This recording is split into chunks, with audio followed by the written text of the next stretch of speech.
अस्सलाम वालेकुम नाज़रीन, आपकी खिदमत में हाजिर हूँ फिर एक नई मोटिवेशनल वीडियो लेकर। कहानी सुन लें, फिर उसका नतीजा निकालते हैं। कहानी कुछ इस तरह से है कि एक उस्ताद के दो शागिर्द थे। दोनों बड़े होनहार, बहुत बेहतरीन, बहुत अच्छे, अपने अपने फ़न में माहिर। जो उसके उस्ताद ने सिखाया उन्हें सीखा। आखिर जब वो फारिग हुए उस उस्ताद से, अब दोनों का अपना अपना नज़रिया था। एक कहता था मेहनत करना इंसान पे वाजिब है, उसे मेहनत करनी चाहिए, फल अल्लाह देगा। दूसरा कहता है जब अल्लाह ने ही देना है तो मैं मेहनत क्यों करूं, मेरी मेहनत का फ़ायदा। बात भी ठीक थी। हमारे यहाँ दोनों सोचें पाई जाती है, अल्लाह देगा, और एक वो लोग हैं जो मेहनत पे यकीन करते हैं। मेहनत पे यकीन करने वाले भी हैं, और वो भी जो अपनी कमज़ोरी छुपाने के लिए सिर्फ कुदरत पे डालते हैं। हालांकि खुदा ने आपको हाथ दिए, दिमाग दिया, जिस्म दिया, सेहत, तंदुरुस्ती सब दे दिया ना। अच्छा, बहरहाल वो ऐसा हुआ कि जब अब वो दोनों दोस्त थे और वो सफ़र पे निकले किसी जगह जाने के लिए। अब उनमें से एक वो था, याद रखिएगा, जिसने कहा कि इंसान को मेहनत करनी चाहिए जिसका उसको सिला कुदरत की ज़्यादा ज़रूर देती है। उसका काम है मेहनत करना, आगे अल्लाह जैसे चाहे वैसे उसका सिला दे, जो बेहतर समझे वो करे। हमारा काम है कि हम ईमानदारी से अपने काम को सर अंजाम दें। दूसरा दोस्त इसके बिल्कुल अगेंस्ट, इसके बिल्कुल मुखालिफ, नहीं, जब अल्लाह नहीं देना तो मैं मेहनत क्यों करूं, अल्लाह देगा। बात ठीक है। अब वो सफ़र में चले। पहले ज़माने में कोई इतनी सड़कें तो थी नहीं, और वो जंगल और इस तरह भटक गए। भटक के खुदा जाने बस्ती के किस सिमत जा निकले। अब उन्हें रास्ता हाथ नहीं आया। जो ज़्यादा राह, जो पानी, जो खाना साथ लेके चले थे वो ख़त्म हो गया। जो ख़त्म हो गया, प्यास की शिद्दत गालिब आ गई, सफ़र की थकान गालिब आ गई, रास्ता कोई हाथ नहीं आया। परेशान थे और परेशान होके इधर उधर तकदो करने लगे, कहीं से रास्ता मिल जाए, कुछ हो जाए। अब उसमें से एक दोस्त जिसका कहना ये था कि अल्लाह देगा, वो एक दरख्त के नीचे बैठ गया। उसकी हिम्मत जवाब दे गई, बेहोश हो गया, उसके हालात बुरे हो गए। दूसरा दोस्त भी भूखा प्यासा तो था बेचारा, वो भी परेशान थकन से, वो भी गिर गया। थोड़ी देर में होश आया। अब जब होश आया तो वो दोस्त जो कहता था कि अल्लाह ने हाथ पांव दिए हैं, मेहनत करनी पड़ेगी, उसने मेहनत के लिए की और कोशिश की इधर उधर जाने की। उसे पहाड़ी नजर आई, वो पहाड़ी पे चढ़ा, बड़ी मुश्किल से झूठ कूद करके वो पहाड़ी पे चढ़ा। पहाड़ी के दूसरी तरफ देखा कोई गांव था, वहाँ लोग काम कर रहे थे। उसने वहाँ से आवाज़ें वगैरह लगाई, वो लोग वहाँ से चले की मदद करने के लिए आए। उसने बताया कि यार वहाँ रास्ते में मेरा दोस्त भी पीछे जंगल में बेहोश पड़ा है, हम इस तरह रास्ता भूल गए। हम गांव वालों ने उसकी आवभगत की, उसे बिठाया, खिलाया पिलाया और उसके दोस्त को लेने के लिए चले गए। अब वो जब दोस्त को लेने के लिए चले गए और उसे लेके आए, वो बेहोश था बेचारा। उसे होश आया, खाने पीने का इंतज़ाम था, फ्रेश हो चुके थे, उसे भी होश आ गया। वो उठ के बैठा। अब दोनों दोस्त बैठे हैं, आपस में गुफ्तगू हुई। पहला दोस्त कहने लगा, मैंने कहा था ना अल्लाह मेहनत करने वाले को सिला देता है।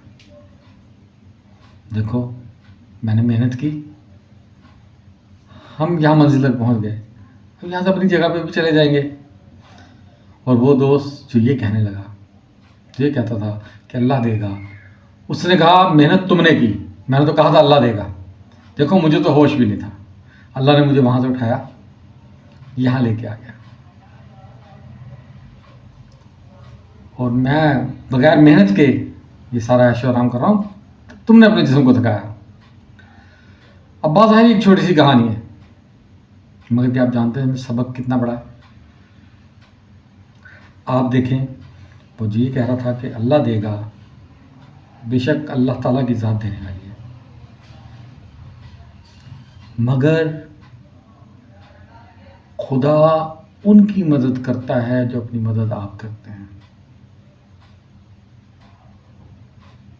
ہم جس معاشرے میں رہتے ہیں، اس معاشرے میں ہمارے تمام لوگوں کا ذہن اس دوسرے دوست کی طرح ہے کہ اللہ دے گا، ہاتھ پہ ہاتھ رکھ کے بیٹھیں، محنت نہ کریں. میرے بھائی، محنت آپ نے کرنی ہے، صلہ اللہ نے دینا ہے، نتیجہ وہاں سے ملے گا، کوشش آپ کی ہوگی. اگر آپ دیکھیں، وہ دوست بھی ہمت ہار کے بیٹھ جاتا اور پہاڑی چڑھنے کی کوشش نہ کرتا، نہ چلتا، نہ کچھ ہوتا. اسی واقعے سے ایک واقعہ چھوٹا سا یاد آیا کہ ایک جگہ اسی طرح کوئی قافلہ پھنس گیا. سامنے ایک بہت اونچی اور سیدھی چٹان تھی. اس چٹان پہ چڑھنے کے لیے کچھ لوگ تیار ہوئے. وہ لوگ تیار ہوئے اور اس چٹان پہ چڑھنے لگے. اب نیچے سے ان کے ساتھیوں نے اور دوستوں نے انہیں آواز آنی شروع کی، دیکھ کے احتیاط سے، وہ ادھر نہ ہاتھ ڈالو، ادھر ہاتھ ڈالو، اس طرح سے چلے جاؤ، اس طرح سے چلے جاؤ. نیچے کھڑے دیکھ رہے ہیں. اگر اتنے پرفیکٹ ہوتے تو خود چلے جاتے، مگر انہوں نے انہی لوگوں کا سر کھا لیا. نہیں یار، ادھر سے نہیں، ادھر سے. اب جو لوگ اس میں سے ہوا کہ وہ لوگ پچھلی آوازیں سن کے پریشان ہو گئے اور ادھر ادھر انہوں نے ہاتھ مارے، بہت سے گرے. کرتے کرتے صرف ایک شخص بچا جو پہاڑی کی چوٹی پہ چڑھ سکا.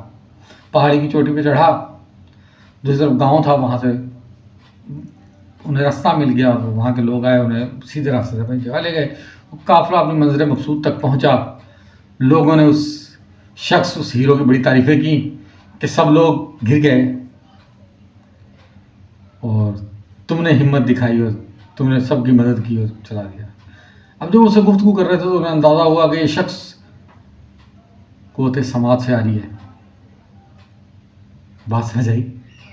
اگر معاشرے کی باتوں پہ کان دھریں گے نا میرے بھائی، تو آگے نہیں بڑھیں گے. ہر شخص اپنا ایک نیا طریقہ بتائے گا، اپنی ایک نئی تجربہ بتائے گا. آپ کو تمام آوازوں کو پیچھے چھوڑ کے، تمام مشوروں کو پیچھے چھوڑ کے اپنی ہمت اور اپنی محنت، اپنی ذہانت اور اپنی فنکاری سے آگے بڑھنا ہے. اللہ نے جو ہنر آپ کو عطا کیا اسے بہترین طریقے سے استعمال کریں، پھر اللہ پہ آس کی ڈوری چھوڑیں.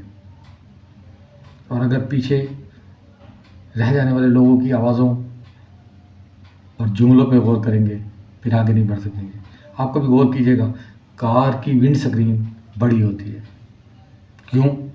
مستقبل پہ نظر رہے، سامنے نظر رہے.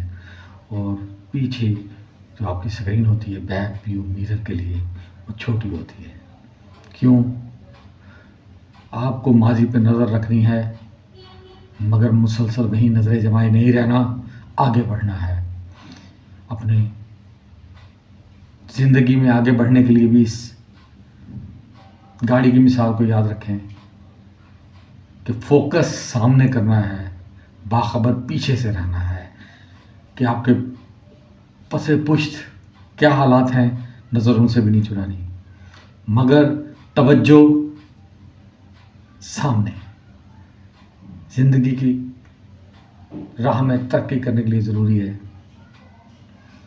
کہ آپ اپنے سے پہلے والوں کے تجربات پہ نظر رکھیں اور اپنے نئے تجربات کریں. اس نتیجے کو اگر آپ سمجھ سکے تو کوشش کیجیے گا کہ یہ کہانی، یہ نتیجہ اپنے دوستوں، اپنے بچوں اور ایسے لوگوں کو بتائیں جو زندگی میں صرف مقدر سے گلہ کرتے ہیں، مقدر سے لڑنے کی ہمت نہیں رکھتے. مقدر سے لڑنے کی ہمت رکھنے والے انسان کامیاب ہوتے ہیں اور وہی آگے ترقی کرتے ہیں. زمانہ ان کی مثال دیتا ہے جو اپنا راستہ بناتے ہیں، نہ کہ ان کی جو بنے بنائے راستے پہ چلنے کی کوشش کرتے ہیں. آپ جانتے ہیں چاند پہ پہلا قدم نیل آرمسٹرانگ نے رکھا. آج تک آپ کی کتابوں میں ہے. اس کے بعد بہت سے سائنسدان گئے. آپ کسی کو نہیں جانتے، آپ کسی کو نہیں پہچانتے. وقتی طور پہ آئے اور قصہ پانی نہ ہو گئے، اور وہ شخص جو پہلی دفعہ وہاں پہنچا وہ آج بھی کتابوں میں، الفاظ میں اور اپنے کارنامے کی وجہ سے زندہ اور جاوید ہے. اگر زندہ رہنا چاہتے ہیں تو یاد رکھیے کہ اس کارزار عمل اس دنیا میں آپ اپنا راستہ آپ بنائیں فیض کے ایک مصرے کے ساتھ کہ جس دھج سے کوئی مقتل کو گیا وہ جان سلامت رہتی ہے.